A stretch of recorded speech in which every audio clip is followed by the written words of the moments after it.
Ja, Marike. Yay. Ja, superleuk je trouwens ook te zien. Ik bedoel, het is alweer, Ja, dat is lang geleden, man. ik denk dat 2014 of zo, op die junk. Dat was voor mij op een junk, weet ik nog heel goed. Dat was volgens mij de allerlaatste keer. Want we Wauw. elkaar natuurlijk uit Hongkong. En op een vriendschappelijke manier gingen we met elkaar om. En ik moet zeggen, we spreken natuurlijk nu met elkaar. En ik ging eigenlijk nu me een beetje verdiepen in wat je überhaupt doet. En ik was echt helemaal verbaasd in alle... Wilde je hem niet Engels doen? Oh ja, podcast? ja. Oh ja, dat kan natuurlijk ook. Ja, dat is misschien beter, ja. Ja, So, dan heb je er op de lange termijn wat meer ja. aan. Nee, so of course we know each other from Hong Kong, right? We were both based in Hong Kong for a couple of years. And I think the last time we saw each other was on a junk, some boat in 2014. Oh. Yeah. I think it was weeks before we were scheduled to relocate back home, and I think it was weeks before you started your own company or you were planning. Yeah, that's very much possible. Yeah, Because I left the Four Seasons 2015, the beginning of 2015, around Chinese New Year. Yeah. I remember we had these talks after a few wines, sailing back to the Victoria Harbor. Those views when you sail back in the evening, huh? Yeah. These were always the best moments, right? Yeah. But we know each other for a couple of years, but it's always on a friendly basis. And of course, I know what you do. I had dinner in Caprice once, so I know you make some amazing work. But I never really knew your exact achievements, right? And for this podcast, I started digging up some of your achievements, and I was really blown away, by the awards you have been collected over the years, I would say. So I was really surprised. So if we go back to your humble beginnings, right? You're upgrowing in the southern part of Holland. You're from Boxtel. Mm-hmm, correct. So how was that? You have more siblings? You're from a big family, or how? So I grew up with two sisters, one younger, one older, 2 years apart from both sides. So I'm the rebel middle child. Okay. So I knew when I was 11 that I wanted to go into pastry. Nothing to do with family or family business. I just wanted to become a pastry chef. If you ask me why, I don't know. I just knew. Was your mom? Your mom wasn't cooking, or your grandmother? No, my mom would always cook, and Yeah. my dad had his own vegetable garden, so we would always have really, really nice food. And around that time, we also moved to the farm. So then, especially, it was just in the evening, mom would cook, and she would go into the garden and pick the vegetables we would eat at night. So I've been growing up in close to food in that sense, but nothing into we would never go to a lot of restaurants or to Michelin star restaurants, that side, not at all. But I just loved the baking. So when I had to decide which high school I was going to go to, I was like, wow, I don't really want to study. I just want to work with my hands. So in the end, I went to a high school in Eindhoven, which also has already pastry, baking, all very basic, but also some cooking. So after 2 years, it's like a VMBO kind of level. And then after 2 years, you have to choose if you do restaurants, butchery, or bakery and pastry. So I choose bakery and pastry. And from my quite young already, 14th or 15th, I started to work every Friday night in a bakery in Den Bosch. So my dad would bring me every Friday night at 11 p.m. to the bakery and pick me up whenever I was ready. So sometimes what did you do there? Did you roll the croissants, or did you make? No, I made all the pastries. So basically, there were two guys. Yeah, there were two guys in bakery, and I would do all the pastries. Everything had to be ready when the store opened at 8 a.m. or 7 a.m. I don't remember. But so basically, then it was still quite basic. It's like dipping the bossenbollen in the chocolate sauce, dipping all the other choux, make the different fruit tarts, make different, not ice cream, whipped cream tarts and all of that. So I did that for a couple of years. Yeah. And then I went to Wageningen, because Wageningen has, in terms of pastry, back then in the Netherlands, there were only like 1 or 2 options what you could do. Yeah. So now there's way more schools, but then I went to Wageningen as more management school, also for pastry and bakery. So everything of my schooling, high school, and the school after has been evolved around pastry. Pastries. Okay. Yeah. Wow. And so basically then in that school I got the opportunity to go for the first time abroad. I worked 1 summer in Portugal, loved that so much that the next year, the school year, there were only 2 students that could go abroad. So I managed to claim the one to go to Ireland, to live 2 or 3 months in Ireland. And since then it's actually started to go. So I moved to Belgium to do 1 more year specialization, chocolate and pastry. Yeah. And over there I did basically every evening course that I would there for adults. We did that as well when with my best friend. So we tried to do as much as possible in a year. And I started to work the weekends in a chocolaterie, in a chocolate store, where I started my first job as well. Okay. So everything has always been around pastry, and little by little, you start to see more, you want more. So first it's more the bakery that you have in every other corner. And then the Dutch pastry team started. So there was a couple of guys who started the Dutch pastry team, and they started to go to competitions. And like that, you start to see there's higher levels. And I went a couple of times to Paris to see the pastry there. And then you go like, okay, that is where I want to go. I want to work in Paris. And was that during your school times, or did you already started working after? No, Sorry. So you started going to Paris and to meet these people and learn more about the chocolate and the pastries. But was that still during your school times, or did you already started working? No, well, the guys who started the Dutch pastry team, they did it when I was still in school. So they kind of brought it towards the Dutch like pastry bakery society through demos, through events, through. There's a lot of like media specialized as well in pastry and chocolate. So you start to see more and more through there. And then with school, we would go to Paris to visit Paris. And then you start to see like, wait a minute, there is even higher and higher levels. So then I really, really wanted to work in Paris. So what I did, I bought a Michelin guide from back in the day. I think that was then 2001, I think. Anyway, I bought the Michelin guide because my boss I was working for in Belgium, he said like, you should go further, like try and go to Paris, try restaurants, or they will change things up a little bit. So I bought a Michelin guide, wrote a lot of letters to just random restaurants, random restaurants, well, not random, but out of the Michelin guide, the high end, to hotels, to pastry stores. And then because it was just after 9/11, all the tourism was not going well. So either you didn't hear anything back, or it was a no. So at one point I just booked a ticket to Paris. I learned myself 6 sentences in French, and then I went just knocking doors. Which was the scariest thing, to speak to French people when you don't speak French. Yeah. And so already the day before that I left for that trip, I got a message from Pierre Gagnaire, but turned out when I met him in Paris, it was for London. Okay. And so I already had done some internships in London. I said I would never live there, but then went to see it, and the place was so insane amazing. It's Sketch in London, that I was like, okay, where can I sign? So then I moved. Okay. I moved to London. You moved to London, yeah. Yeah. And so how many years did you finally ended up in London? Only 1.5. Okay. So from there, like from Belgium, I did my first competition, the Dutch Pastry Award, to become like the best Dutch pastry chef.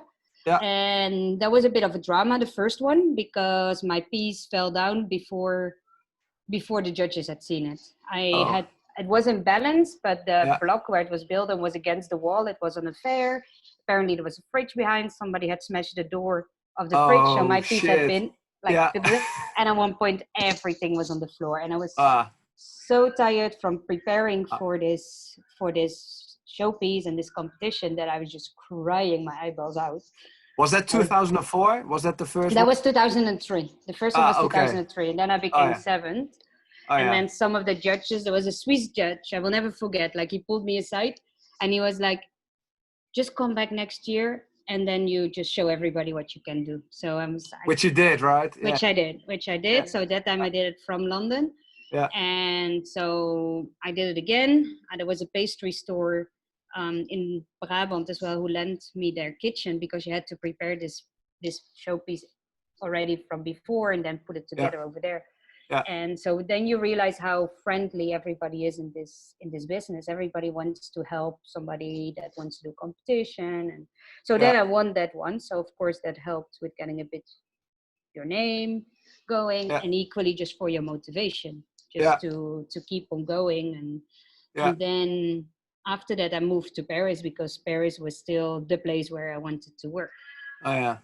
So how long did you ended up in Paris? 2.5 years. 2.5 years. Yeah, which I didn't expect because if you hear the cat, I'm really sorry because no worries. wait, I will open this one door is like wide open, but he thinks. Oh, nice.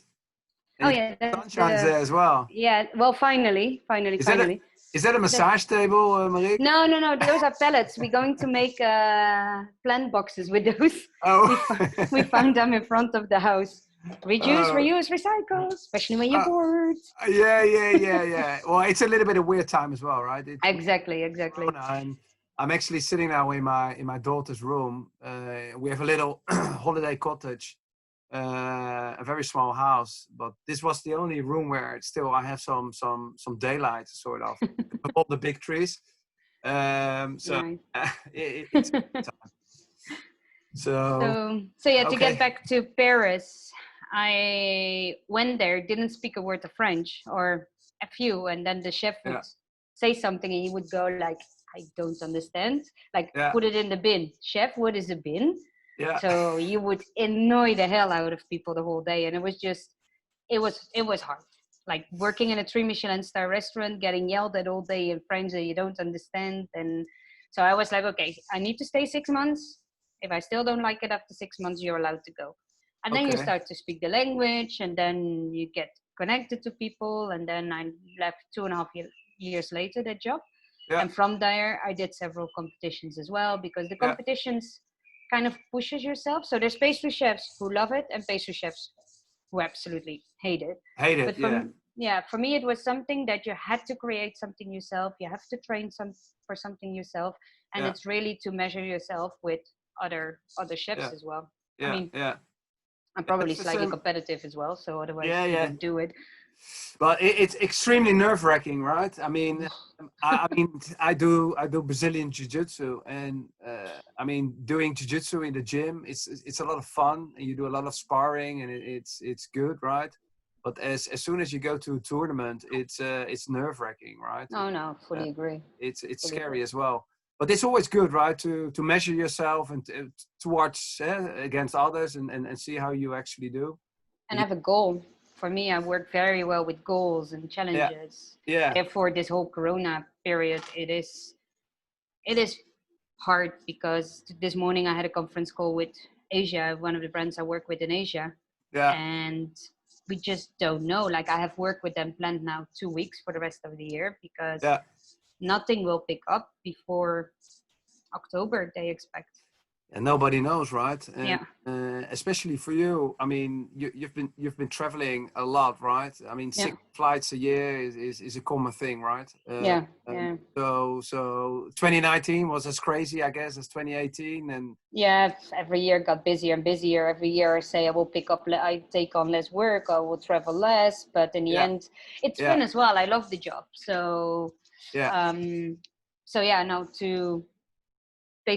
to explain what I do is that I do the consulting now. I left the restaurant world. So, so what I with the consulting, it can be anywhere in the world. It can equally be Europe, but because of Hong Kong and because of having lived there for so long, my market is still a lot in Asia. Exactly. So how did you end up in Hong Kong? So Hong Kong, I used to work for 4 Seasons in Paris, and I still remember Yeah. I still remember when I was in Paris, at one point my sous chef and one of the chefs from the kitchen and somebody Yeah. at the restaurant, I Yeah. think there were 4. They Yeah. all were going to move to Hong Kong. I had never heard of that place, what it was, but so they were going to move to Hong Kong to open the Four Seasons in Hong Kong. Yeah. Even so the person who I took over the job from in Caprice, he used to be my sous chef in Paris, and he even became my landlord. When he left Hong Kong, I started to rent his apartment in Paris. Oh shit. Yeah. And then so pastry is quite a small world. So then I left. Yeah. I left the company. I left Four Seasons because the head sommelier was world champion. Opened up his own restaurant in the south of France, which was very much related wine pairing, food. It was on the border of the sea in Cassis, next to Marseille. It was stunning. So I was like, okay, I had an offer for Amber in Hong Kong. I had an offer in Australia, and I had an offer in the south of France. And then for me, coming from the Netherlands, being a head chef in France, I thought it was a better idea for my career and for my CV than already moving so far away. Yeah. So then I worked there for a while. Unfortunately, 2 business partners didn't get along. So temporarily I went to another hotel.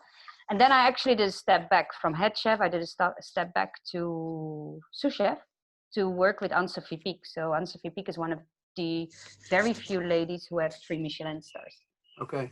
And when I was working there in Valence, did a couple of more competitions.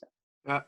And then they called me from the Four Seasons, just when I moved into my new apartment in Valence. Always right. I was like, guys, I just moved. I still need to unpack the boxes. This is the wrong timing, because Hong Kong already had come back on my path one more time before. Yeah. Same thing. It was not the right timing. And then I was just like, okay, Hong Kong has been coming back now 3 times. I'm kind of done here in Valence as well.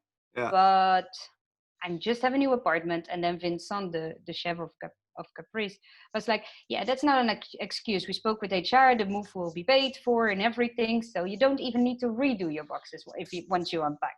Yeah. So in the end, long story short, because then it was going ahead, I was just waiting my contract. Then the chef was not leaving anymore, so it got cancelled again. Oh. Then they called me again, do you want to be sous chef? And I was like, well, you gave me a chef position, now you want me sous chef?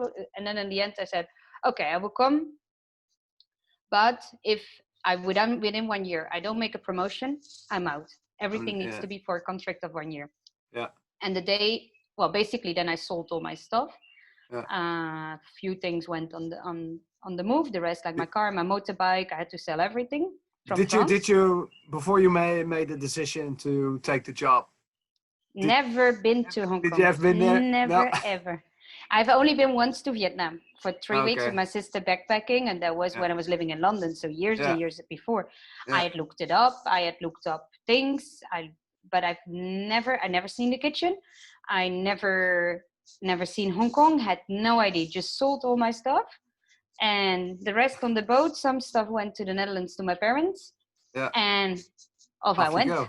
Yeah. And then you arrive in that city and you sit in the airport express and you're just like, oh, fuck. Yeah. What did I just do? What is this place? But then the first 2 weeks you stay in the Four Seasons with a view on Victoria Harbour. It's nice and comfy. It's so amazing. Yeah. And then you start searching for apartments with a not too high budget. Then it's like, oh. Yeah, so, it's crazy. But you ended quite well, right? In location near the escalator, I remember. I could walk from. I lived there 8 years. I only lived in one apartment in Hong Kong. Yeah, and that's already exceptional as well. Yeah, because landlords are crazy people in Hong Kong. Yeah, I had a pretty good landlord, English chap. Yes, they did put up the rent. I started on 17,000 and ended up at 22 or 2,150, something like that. Yeah, yeah. So it's not too bad. Yeah. The first time when you put it up a lot, I told them, okay, but then you need to refurbish the bedroom and I need more storage and blah, blah, blah. And they did it all. Okay. When the barbecue broke, it was like, yeah, okay, we sent you a new one. Or whenever anything broke, it was, they were super well. So I had no reason to move out. No, the location was too good because I could see work from my rooftop. If it was raining, I didn't even need an umbrella. Yeah, but And I think at your place there was not even a need as well to go outside, right? You could take the escalator up, and then you have all these yeah, walkways yeah, yeah, straight yeah. into the IFC, right? Yeah. It was So because there was a stop of the escalator right in yeah, front of my house. yeah, So there was no need at all. So yeah, why would yeah, you move? And yeah, then when I exactly. started Yeah, to work for myself, I was lucky enough to work quite a lot of chunk of my time with my client Ravi Fruit. So I had a kitchen with them in their yeah, office yeah, in One Chai. So yeah, then it's still easy because taxis don't cost yeah, that much. So you yeah, walk down, you grab a taxi, and yeah, you're there. And sometimes I yeah, would take the tram because I used to love the tram in Hong Kong. yeah. It's Yeah, just you can just sit in the tram, have a bubble tea, yeah, and just exactly. enjoy the view, right? Exactly. I loved it. Yeah, The tram I would do so often. And yeah, yeah, so I never had the need to move, only when I was traveling with 3-4 suitcases, when I have to bring all my equipment for pastry, because when I go for interventions I need to bring all my molds, sometimes the ingredients. So then where I was living it was a bit trickier yeah, with yeah, the taxis, but yeah, for the rest, I mean, Hong Kong, especially living in Central, I mean, it was dangerous too, huh? Because you would come back home from work. I still remember so often that you would just be home after quite late after the service, like 1, and somebody would text you, "Oh, come on, come out for a drink. We're just here around the corner." yeah, Okay.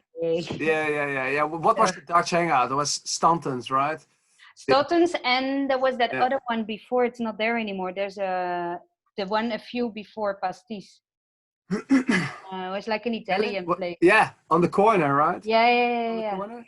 Yeah, don't Yeah. remember what it was called, Yeah. but that one I is can't. gone for a long time. Yeah, exactly. But I think that one moved to One Chai, and I think it moved to One Chime, but it's like it's close to where the office is. But now it's yeah, really more restaurant. Over there it was yeah, more bar in the evening. bar. So Yeah, yeah, exactly. so Yeah. The good times for sure. yeah. So Marike, so what award, what tournament did you do? What's the most prestigious one you're proud of? World Chocolate Masters. Yeah, that was in So 2013, right? yeah. So I did the Dutch. I did everything from Hong Kong because you have to win first for your country, and you had Yeah, to live 5 years in the country if I wanted to battle under Hong Kong flag, which I just was lacking. yeah, So I did the selection, the Dutch selection. So I won the Dutch Chocolate Masters. Yeah, yeah. Dutch Chocolate Masters, in order to represent the Netherlands on the World Chocolate Masters. Okay. So managed to win that. And well, I was lucky enough that I had very good relations with the consul we had then in Hong Kong, Yeah, the consul who threw really good parties. yeah, There's never been a consul like that anymore after that. yeah. That was some good times for sure. Yeah.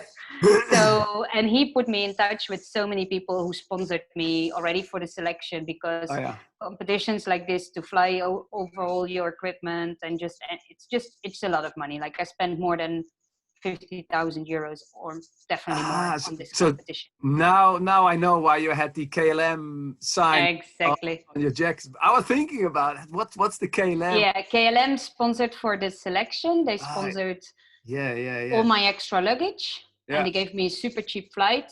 yeah, And then I think they sponsored part of they reduced my flight as well for my to fly back for the final.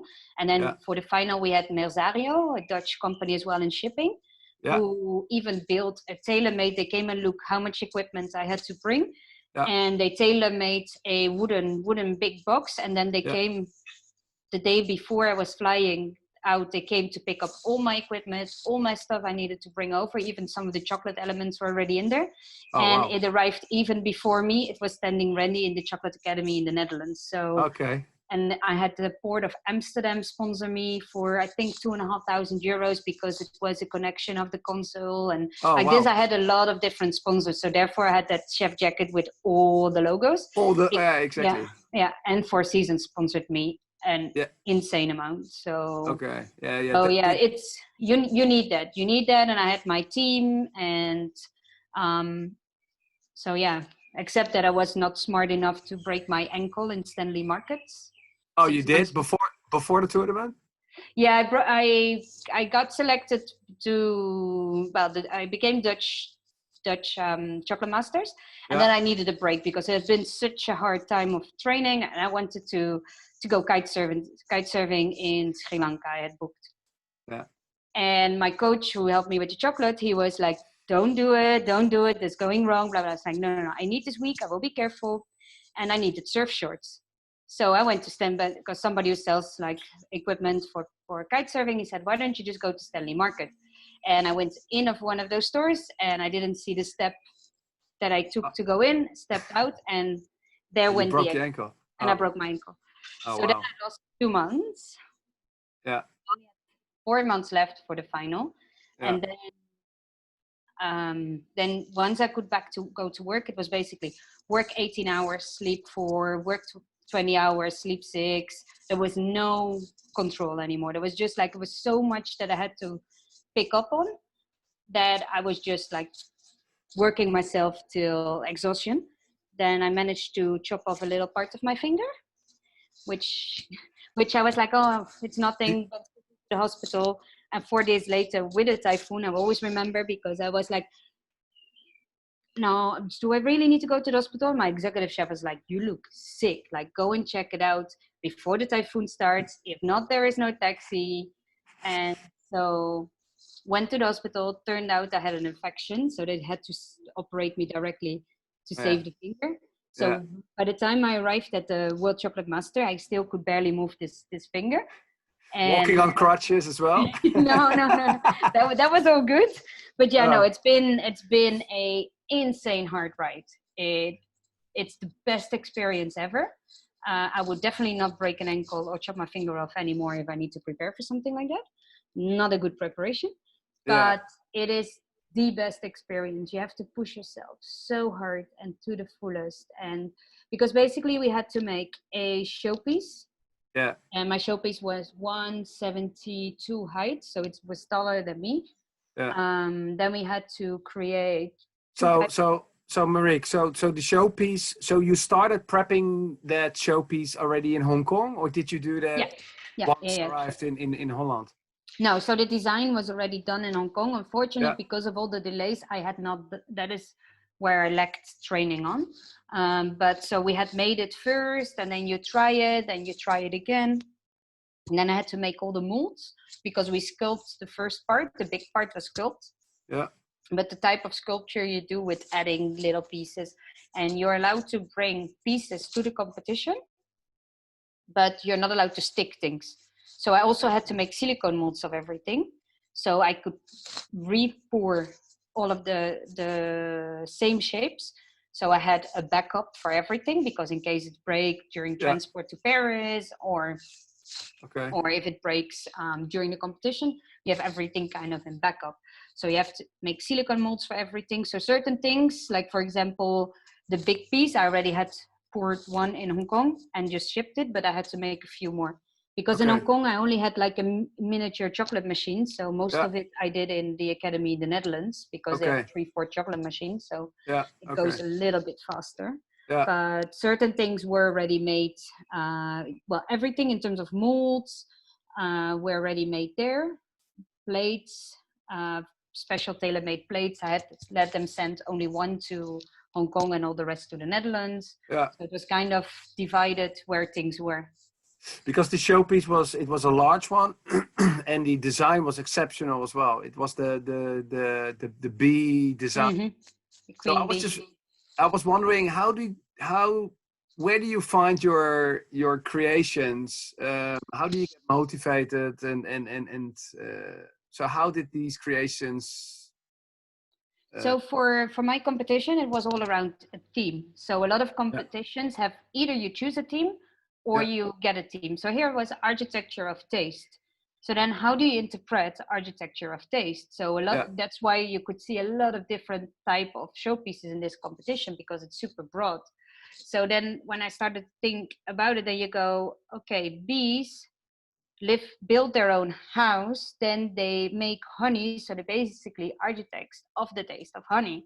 Oh, yeah. So there, this is where the idea came from. And when I was younger, when we grow up, my dad used to have his own bees and own honey. So Oh, yeah, so it was something that also was close to oh, something yeah, from what I know. And yeah, even some of the molds I made were still from the basis of wax from the honey yeah, things that my dad still had from back in the day.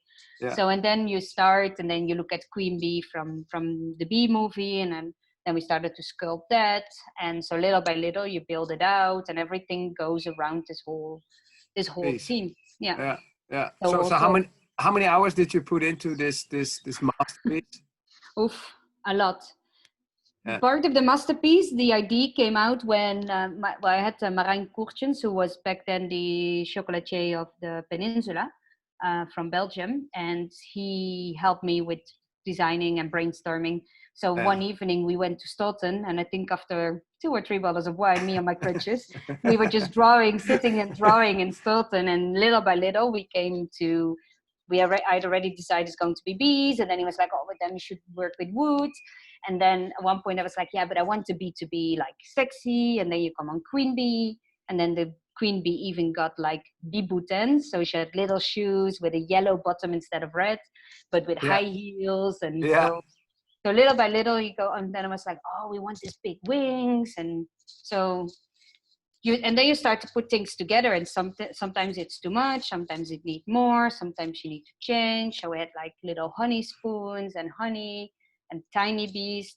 The piece, I've unfortunately no good picture of the fully finished piece, okay. because I had the bad luck in the final that 20 minutes before the end of time my bottom part fell off, and then you Oh, just go, okay. so And then some of the judges afterwards said to me, like, you just closed your eyes for a couple of seconds, you took the bin, you put everything in a bin, and you started as fast as possible to put everything together again. But therefore I was missing parts. okay. But I think at that point that, well, I actually thought that I would, if this would happen, if you would have asked me before the competition, if this happens, I thought I Yeah, would have lost it and would have broken down, because at that point I was also so tired, so stressed. yeah. And Lack of sleep, I assume. yeah, I was dead. Yeah, And so basically by the time we had the showpiece out, you have to present it. And then I went back into the back of the kitchen, and was Sergio Herman, and Jurgen was a pastry store in Eindhoven. He was then still working for the chocolate company, and he came running together with Sergio Herman. I knew she was going to cry. And then they were like, you fucker. Because I was crying my eyeballs out, because I oh, did yeah, not put down what I really wanted to put down, and that was a big frustration. yeah. But still, you managed to become second, right? Yes, I still became second, and that is, I think, still to the day of today, it is a bit of a frustration, because it was so close What with number ifs? one. What if? Yeah, What if I would yeah, not have broken my ankle? What if I wouldn't yeah, have done this? What yeah, if that last piece wouldn't have fallen off? yeah, But yeah, you know what? In the end, somebody of the company who organized the competition said to me, "It is what you do with it in the end with the prize." And for me, it has given me the courage and the know that people know my name as well to go and work for myself. yeah, It has opened up so many doors. It's yeah, been the biggest challenge of my life. I've been doubting of doing it again, but then I realized now I have to win. And last time I came in as an underdog, yeah. not many people knew who I was. And it's kind of easier when you come in as an underdog. If I go now again, then It's a bit she more was pressure, second. right? Yeah, she was second already, so you have to win. It has to be better, Yeah, and that doesn't always happen. So yeah, yeah, I think at this point, there's so many other things I want to do in my career that I yeah, wouldn't do it again. Maybe yeah. another one, but not the May- same one. maybe in the future, right? But in 2014, you decided in the end to start your own business, right? Hmm. So what made you decide to do that? Well, I was 5 years in the Four Seasons almost. Well, when I started to decide, first of all, the chef I was working with, Vincent Cherry, had left for Thailand, and we were really working super, super well together. The new chef that came was definitely in his type of management more old school, and that Okay, kind of clashed a little bit. So okay, when you, as a pastry chef, don't work in But if you're not on the same line, it's hard to work together. Yeah. Let's just say it that way. So that also was like, okay, it's been 4 years now, almost 5 years. It's time to make a change. And I thought I was ready to leave Hong Kong. I had a job interview in Singapore, great job for the Cacao Bari, to be one of their representative chefs. But then I sat in this restaurant on the top floor in Swiss Hotel, and you look at Singapore and you just go, where are my trails? Like, where are the mountains? And then you realize how amazing Hong Kong is. Yes. Like, you have kind of everything. You have the ease of the lifestyle. You have, I could go running into the trails before work. Yeah. You have the sea. And then I was like, okay, so I actually don't want to leave Hong Kong. Now what? Yeah. And because, sorry, yeah. Yeah, no, go on. I think Singapore is great if you have a family and you're looking for a bigger garden. I think it's great, right? Raising a family but being in Hong Kong and having, you know, the mountains on the left and the Victoria Harbor on the right, got, you know, all the beaches around and still sitting in this amazing city, right? With all the conveniences. It's hard to move to a place like Singapore then. A lot of people don't understand. People have not been in Hong Kong. They always go like, oh, is Hong Kong really that great? And it's just like, Hong Kong is just unique because it has history, identity. And for me, Singapore was a little bit too little too perfect. It was too organized. And Hong Kong, you have that messy part and the modern part. So it has more of an identity, and equally, you know, with the people you have built up there, like your friends become your family, they become super close. So, and then I had the opportunity with Ravi Fruit to work, I think it was about 80%. I started to work for them, but as an external consultant. Okay. So I could start my own business. I became my own provider for my visa. And so I was still flexible, and I could start to build up my own consulting. So it was I didn't have to invest in my own kitchen. So kind of all was just lining up in the right time, because they just had taken on this lease in Wan Chai. So I could help them design and choose the equipment in the pastry as well. So I had a small, but a kitchen with a view all over Victoria Harbor, but from the Wan Chai side. Oh, so, but that's still a beautiful view. Right? It's amazing because like my chocolate machine was in front of the window. So I kind of had it all. So then it's like, this is the perfect opportunity to start to work for myself without too many risks in the end, because Hong Kong, it's not a place where you can start very easily for yourself. That's true. Yeah, but then again, I mean, Hong Kong, it's easy to start your own business, and it's a good place to meet a lot of people and get motivated. But at the same time, your overhead is quite expensive, right? In Hong Kong, I mean. So yeah, I thought it was a really cool move and brave at the same time. And what you know what I find so brave or cool, that you really found your passion and you started your company in 2014. What was that? Was that one of your cats killing? I only have one. This is my little Hong Kong cat, actually. It's my little rescue plant from Hong Kong. Oh yeah. So. Oh yeah, you brought the cat from Hong Kong. Yeah, I didn't want a cat. I wanted a dog. After Chocolate Masters, I got in this kind of deep hole, because before 1.5 years after work, you will have to train. You have to do this. You have to do that. And then I came back from Chocolate Masters, and then after the service, even though I'd been working 12 hours, it's like, I can go home now. I have nothing else to do. So, and then I wanted the dog to go running with. So I sent a message to the rescue in Kirsten Zoo in Hong Kong, like, hey, I want to foster a dog to see something for me. Then you need to fill in the papers.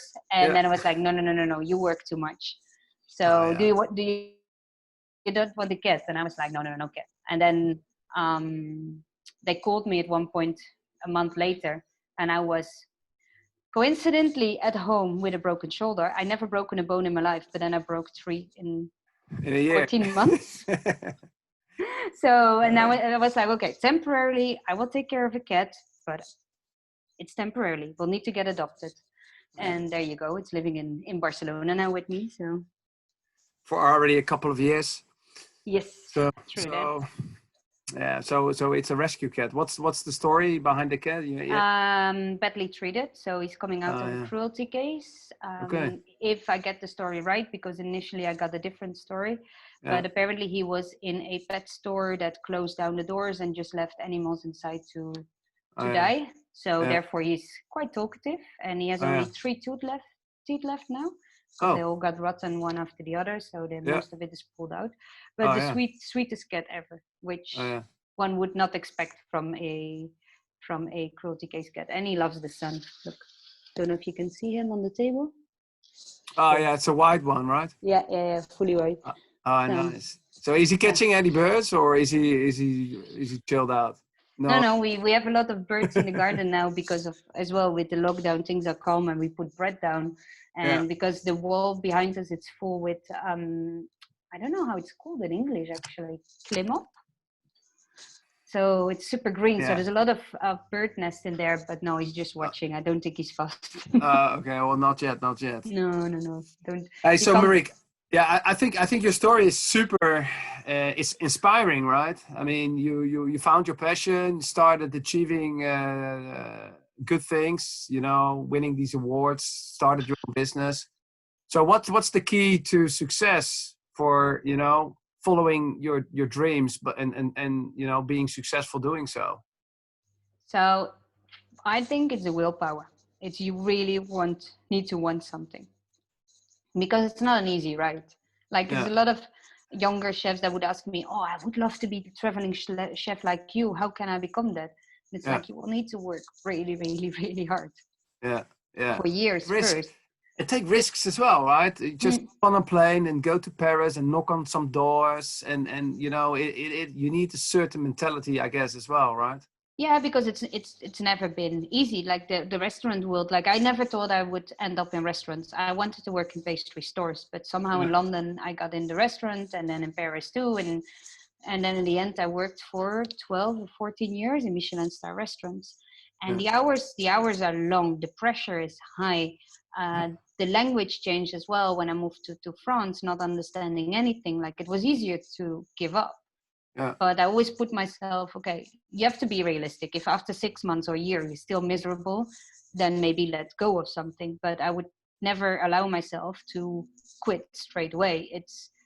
It's not with easy. It never comes easy. There's yeah, always a lot of hard. For every successful person, there's a lot of hard work, willpower, giving. Like, for example, when I moved from the south of France to the middle of France, well, to Valence, I gave in again 800 euros of my salary to go from head chef to sous chef, but I yeah, knew I would learn so much more with the head chef I was going to work with. yeah, So, it's yeah, hard. It's hard to drop 800 euros yeah, one month on another, and yeah, for go and work more hours, yeah, not yeah, less. But exactly. if you don't make those sacrifices, you will never do steps forward. Yeah, So yeah. in So Hong hard Kong, the work and same. dedication. Yeah, but Hong Kong Yeah, is always hard work, right? There's Hong no Kong, I easy work ride in 15 Hong hour Kong. Yeah, 15 18-hour days, and also yeah, because I'm a terrible perfectionist, so I wanted things to be right on the plates, yeah. and I didn't take my days off until the head chef or the executive chef called me in his office that I needed to start taking my days off because I was getting too grumpy because I was just too tired. So Yeah. it was like, you start with taking your days off, and then you So how realize, hmm? so how many people did you had working for you at Caprice, and was it uh, to take a day off or It's not easy because we were open 7 days a week, lunch yeah, and dinner fully yeah, booked, 60, yeah, 70 people, and lunch menus had to change every 3 weeks because so many people come on a regular basis. And so yeah, you're in a constant change of menus as well and trying to create, but equally serving so many people. So yeah. we were four in the beginning, and four plus me five, and then I got one more, and I Okay. think at one point I got some stagiaires more, but it was Yeah. hard because it was on different floors, the production and the service, and it was not an Oh, easy okay. kitchen. It Right. was a very difficult kitchen. We lost a lot of time in between lifts to go upstairs, downstairs, Oh and I was yeah. just like, well, it's only 6 floors. I can take the stairs, which I thought on my first week. Oh, And yeah. then I went through one door and I found myself outside of the hotel. I had to go back in by security. Like, Oh, I yeah, got a bit yeah, lost yeah. because there was no connection between the basement and the rest of Oh, the yeah, building yeah, in that sense. yeah. So it was like, You were suddenly you were in a car park or something. yeah, something like that. It was just like, ew. Oh, yeah, yeah, yeah. So then you realize that Hong Kong, in that sense, with how the buildings are done, there's very little back of the house space. So it's Yeah, quite tough to the yeah, way we had to work and also to yeah, communicate with the team because they did not all speak perfect English, which I yeah, thought in the beginning when I moved there. I thought everybody speaks perfect English in Hong Kong, but yeah, that was not the case. So it's yeah, and also culture wise and everything you have to get used to everything. But I mean, I had a very stable team. Only one okay, left when I came. He didn't like the fact that there was a new chef, so he left. okay, But for the rest, my team was stable the whole yeah, time I was working there. yeah, So yeah, you really okay, build up a good relationship with them. yeah, good team. Mm. So do you have any regrets looking back of your career so far? Anything? No, No. no, breaking my leg with chocolate masters, yeah, but not much I can do about it. No, Hey, so actually, no. no? No, because everything kind of every step had been for a reason. Like when I took the place in the south of France, I mean, it Yeah, was hard because after less than 6 months, I yeah, had moved from Paris to the south of France. I bought my car, just signed for a new for my first motorbike. I got my motorbike license over there, bought all my furniture for the first time. And then the two buses didn't get along. And then you go, what now? So I found temporarily a job in another hotel, and I started to do my visa for Australia to do the special skilled visa. Back then the pastry chef was still on it, yeah, and things kind of went different because I moved to Valence instead of moving to Australia. Yeah, I've always said I wanted to live in Australia, and I think I would still love it, but I would never have been with my career where I'm now if I would have moved to Australia then instead of making the move to Valence. yeah, So, and yeah. then with moving to Hong Kong, I thought, well, let's do 2 years Hong Kong, Ended and up then in I eight will, years. yeah, and then I will go to Australia or Japan Yeah, and yeah, yeah, 8 years later, you leave with a lot of pain in your heart because I moved. I think I changed my flight 4 times of leaving. oh yeah, Every time a few days later because I oh just yeah, yeah. couldn't leave.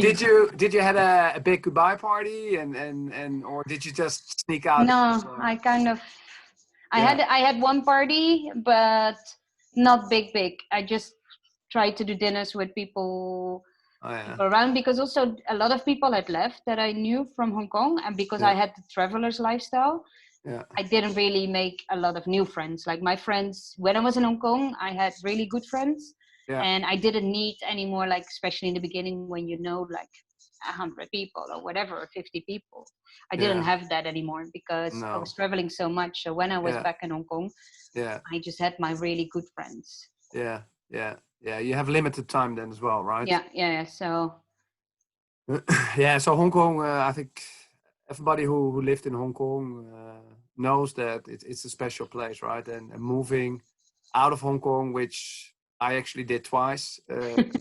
So I'm an expert in definitely in leaving, right? Hong Kong, but yeah, it's a great place for sure. So, it's but very a special. lot of things have changed as well, right, in Hong Kong. Oh no, true that a lot. I every time when I'm back, I love to be back, and still almost every single time, so my boyfriend tells me, "You never come back home when you say you come back home when you're in Hong Kong. You Oh yeah, always change your flight with the excuse you need to see the accountants yeah. because I just want to stay a few days longer and do a couple of extra hikes, and Oh the yeah, vibe is just great." But yeah, yeah. today I actually had a call because with whole corona, I don't know how things go. I don't know if Asia opens Mm, up faster, and now maybe mm, even the office will disappear there we have. So there you yeah, go. Okay, things have changed a lot. And yeah. also when I'm back, there's certain things I do not miss. I do not miss the pushing in lifts, like Oh yeah, being a yeah, sardine in the lift. yeah, I do yeah, not miss the busyness of yeah, things, you know? yeah, yeah. The So pollution, yeah, yeah, you and know. also just the craziness in the street. Yeah, That part I don't miss, and sometimes I do miss it because it also brings an ease with things go fast. Yeah. In the beginning, moving to Spain, I struggled a lot because I thought I can do 10 different things on a day. I can do the bank, then I go here, then I go there. Yeah. Yeah. Yeah, you manage to do one of your list. Two, you have a good day. So Yeah. Exactly. Yeah. you realize, or they say, we come into the works on Monday, that time. And they don't come. And they don't call you. And they rock up the Wednesday. You're like, so at least in Hong Kong, if you need things done on a Sunday, it will still be done on a Sunday. It's a 24/7 thing, right? I mean, property agents will show you properties Sunday evening if that's what you want. Yeah, exactly. So it's like the electricity or the internet. It's Saturdays, Sundays. It's the next day. It's grocery stores. That's what I miss the most, right? Where they pack your bags and they swipe your card. It's these little things, right? Where it's just. Well, for me, it was as well like the first time when it was a bank holiday here and we were supposed to go, I think, skiing the day after. And Roel had already said to me, like, watch out, it's a bank holiday day, get that the day before, like, get your stuff before. And I was like, yeah. And I went to the shopping mall on the bank holiday day. Everything, including the supermarket, everything was closed. And I was like, why? Everything is closed? It's a bank holiday, I told you. Yeah. And I was like, but they close everything on a bank holiday? Yeah. What about the massage? Did the massage? Oh my God, I have not been to one yet.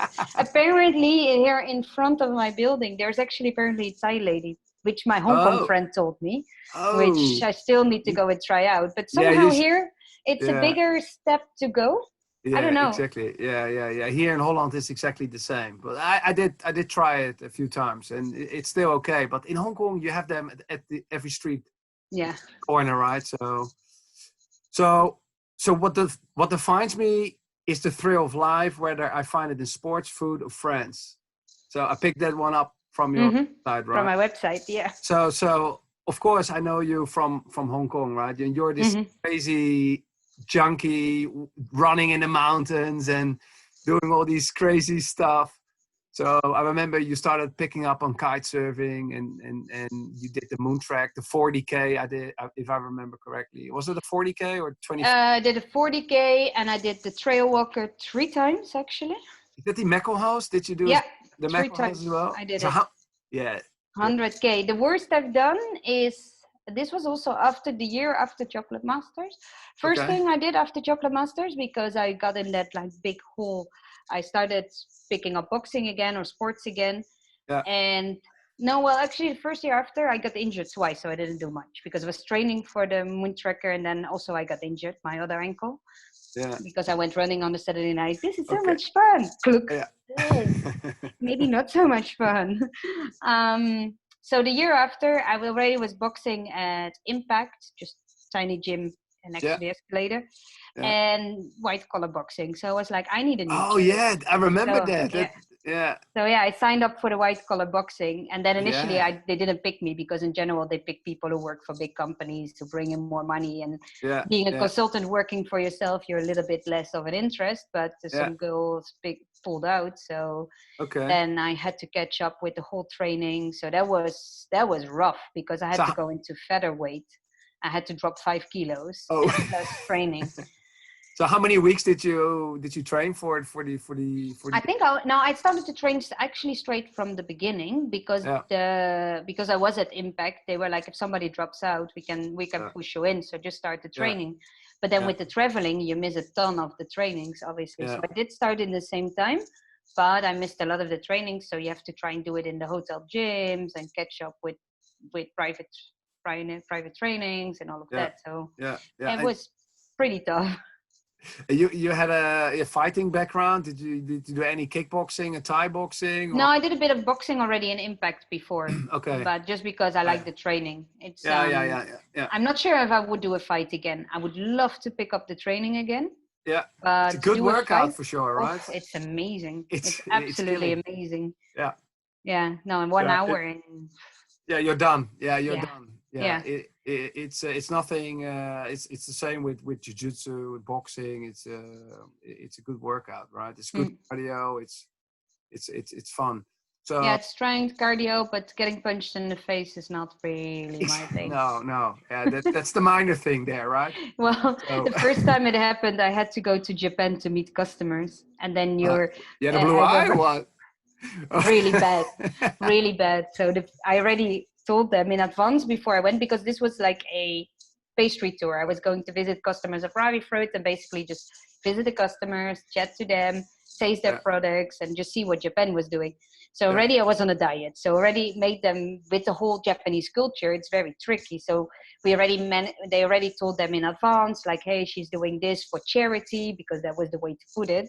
yeah, And that was also the big reason part behind white collar, right? So yeah, she does this exactly. for charity, and so she can only taste little bits, Yeah, which was tricky then as well, because when the cake was nice, I couldn't go for a second time because we had now you had to told the lose 5K. Japanese that. And one of the Oh, chefs, he actually has a store as well in Paris, so he speaks perfectly French, and he's gotten quite direct. At one point during the meeting, he just goes like, "Oh my God, you have to look yourself in the mirror now," because it was just going dropping. down. Yeah, and it was just like bruised. You My had this arms were drooping bruised. face. Yeah. Like, oh God. And then you realize it doesn't come across that professional, especially for a girl Yeah, to yeah, go to yeah, customers with black eyes. So I finished the whole white collar. I yeah, did the white collar. The intriguing part was because it is for the children hospital in Cambodia, right? yeah, um, I had to go in that same lead up. I had to go to Cambodia to Phnom Penh for work. So I yeah. actually got to see the children hospital Oh, for nice. where they raise the money. Oh, So then nice, nice. it puts one Yeah, and one together, and then you exactly. you realize that getting punched in the face is not so bad as what a lot of people Yeah, go through exactly. there. Yeah, So yeah, yeah, yeah, so yeah, that exactly. was another big challenge. And then I went, Did you end up winning the fight? yeah, yay. Okay, that I was the was not first the round. favorite. It No, was a. no, f- It, it took 3 rounds, but okay. yeah, no, we watched it the other day by coincidence, and I can just see how pissed off I got during the Oh, whole fight because she kept on grabbing me. So I was like, oh, oh, yeah. I was not. Is it on Hmm? YouTube still? It's Is still it? on YouTube. Yeah, yeah, yeah. We'll Oh, try and nice. send you the link. Oh, But okay, cool. yeah, Yeah. because the girl I was fighting, she was already this little like muscly girl already Oh, when yeah. she went in the beginning of the training, and she Yeah. already weighed only 52 kilo, and I had to drop. So I was just like, Yeah. no Yeah. carbs, no alcohol, nothing for 4 months. Oh, That yeah. in Hong Kong. Yeah. It's hard, right? Oof, that was the Just- biggest challenge. Yeah, exactly. So, how many Ks did you look? Well, especially if you skip your BS on Friday night, then automatically you lose already a kilo or two, right? Yeah, So I lost almost 5. I didn't make the full 5 because you also put on muscle. yeah, So that is it's true. That's true. So there was that's no Ebenezer for you during. no Ebenezer's. We went to what's the place called? Lavash with the steak frites. And a friend of Okay. mine, she Yeah. is vegetarian, so I got all the steak, she ate all the Yeah. fries. Yeah. For sure. Okay. So So yeah, so no. so are you following still any diets? Are you? I need to go back on one because, to be honest, after I left Hong Kong, I didn't run as much anymore. So Yeah. basically, I got back into the trail running. And in Hong Kong, it's so easy to do it just Yeah. before work. And I thought Yeah. Barcelona would be easy too, but the Yeah. trails are a bit further. Okay. And the year just, yeah, before I moved here, I did 3 ultra marathons in three Oh yeah. months. So I did Oh wow. 300 Ks in 3 months. So then I was Wow. like super duper fit. Oh wow. But In that Spain? That was all in Spain? no, no, that was in Hong Kong still. I did one in Ah. Vietnam. Yeah. And that was for the first time they organized it then. Yeah. That one was brutal. Yeah. It's hilly as well, right? It was in Sapa, yeah. So yeah. muddy, hilly, and the cutoff times were insane. I just made it Yeah. every time before the cutoff lines. Yeah. That 100 people started and only 32 finished. It was, and that's when you to come back to the question of how do you achieve what you achieve. It is willpower. Yeah. You need to have that part Yeah. in you to the will to do it. And Yeah. that in terms of diets, unfortunately, I let it go a little bit, but Yeah. I will start again with the body coach, 20 minutes hit training, and Oh then yeah. But you healthy have eating. a regular diet, so you're not a vegetarian or you eat. No, no, no. I've got a regular diet, but because I'm working more and more on vegan projects, because I Oh think yeah. it's important, Yeah. I don't need to eat meat every meal. Yeah. Absolutely not. Yeah. So there's days that I don't eat meals, that I don't eat meat. There's Yeah. days that I eat vegan because I think you can eat excellent food vegan as well. Yeah. So Yeah. well, we all see what's been happening to the world, right, this Yeah. year, Yeah. in Yeah. between what's happening in Australia Yeah.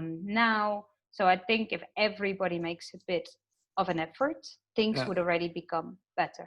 Yeah. And Exactly. therefore, as Yeah. well, if everybody would cut out their meat, just Yeah, well, for sure, the processed meats, the supermarket meats. I mean, Mhm. if we consume meat, it's a quality. Heel even wacht, sorry. Hè. Zij proberen mij 2 keer te bellen. Oh, Achter okay. elkaar, dus sorry. Oh, Hè. wait. Let me. Ah, want je gaat hem helemaal uit. Yes. Even kijken. So, yeah, meat. Yeah,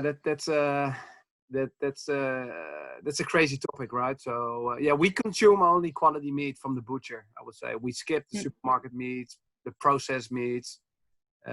That's what we try to avoid. And my wife Elise, she's veggie, no? already for years. So very rarely we consume meat, I would say, and if we do so, then it's quality meat. So, hey, Marike, I got one last question actually for you. So, what advice would you give now to the 20-year younger version from yourself? Oof. Especially if you ask that in times as today, when I'm kind of out of work because of the whole crisis, right? No, I think I would do things the same. It's believe in yourself. If you really want to achieve something, you can achieve something, and but you won't get it easy. You will need to work hard and always trying. Yeah, it's about sacrifices. I wouldn't be able to go every Friday night, Saturday night, and all of that to the pub like most people at certain age could do.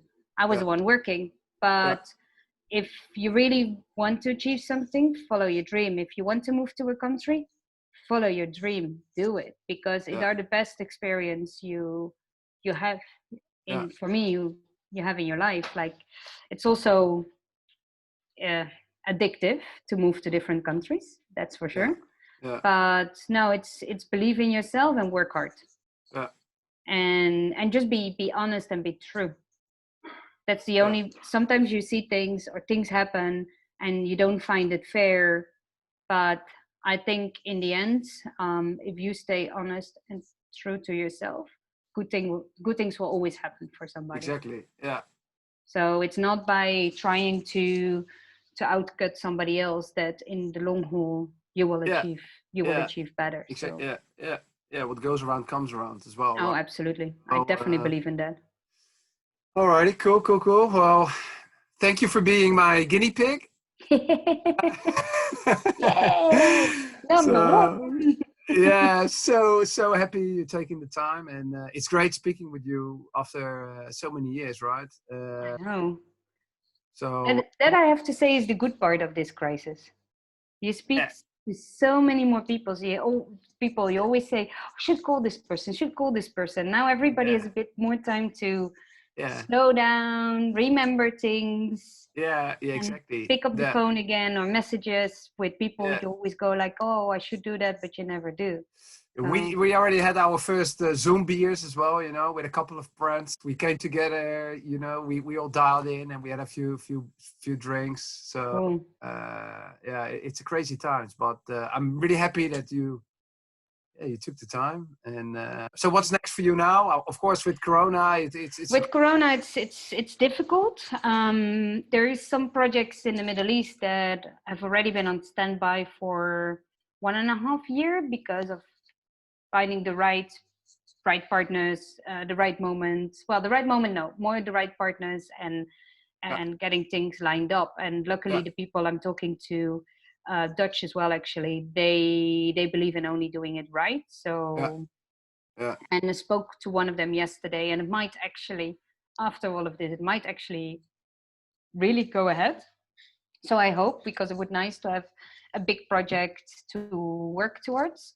I'm working myself on plant-based elements, so which we will try and commercialize as well. Okay. But Cool.